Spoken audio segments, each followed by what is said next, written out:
So in this next part, I would like to talk about the five kleshas, the five afflictions that according to yogic philosophy that we have and suffer from in our lives.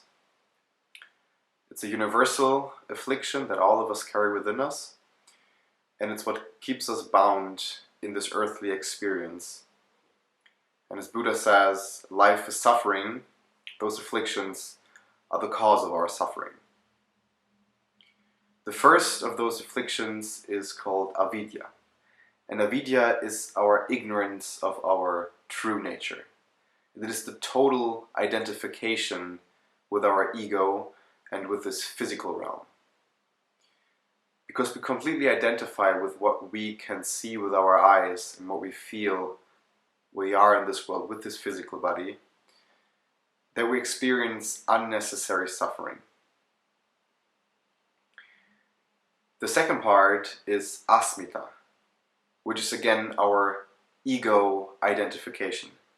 It is that we are forgetting that we are more than this ego, that we are all connected in some sense with one another, and that we are part of the cosmos, of this universe, and that we are a part of God. It's very much connected to the first part, that we are connected to the physical body, and that we think we are this physical body, because the ego really attaches itself to this physical body. So first one avidya, second one asmita. The third one is raga. In raga we again talk from a different perspective of the ego, which is our attachment to things. It's our attachment to, first of all, who we are, to our ideas, to our thoughts, to our beliefs, to the different identities that we carry. And again, it's very much connected to the first two. And this stands in gross contrast to our eternal essence, which is non-attachment. In raga, we always attach ourselves to things that are fleeting in nature, that are not enduring. And because we do that, we suffer.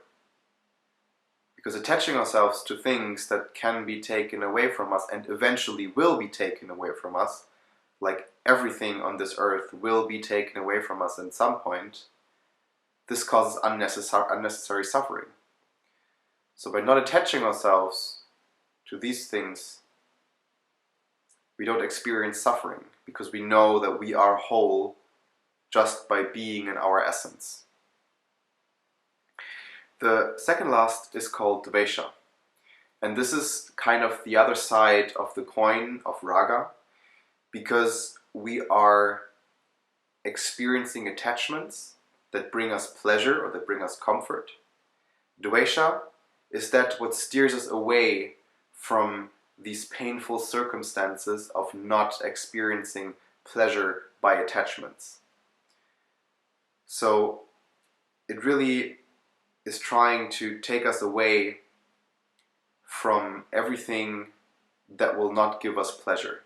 This aversion to things that will not give us pleasure in the short term.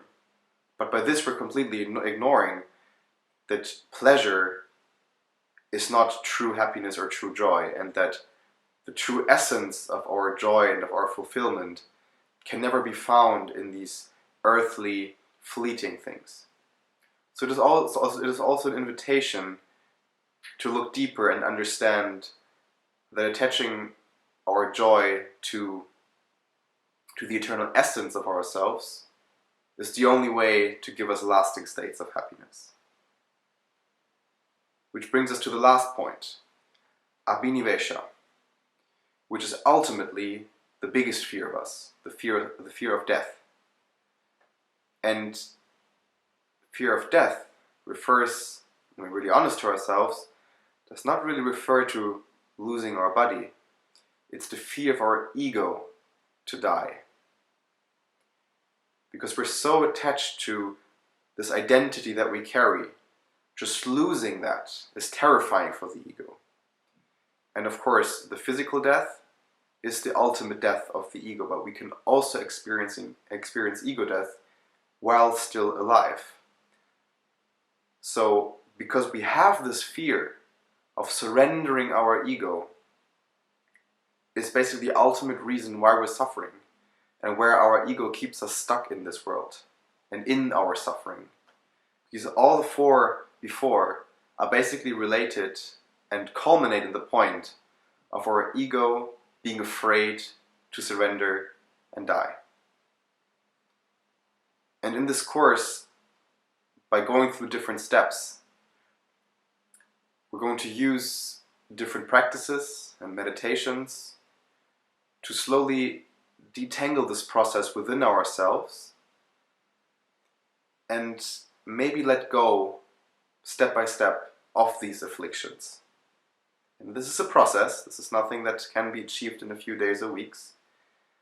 But this course is giving you the foundation of using the yoga philosophy and the yogic practices to unravel these afflictions and hopefully eventually experience the true essence of joy and happiness, not only the fleeting pleasure that this world is offering us.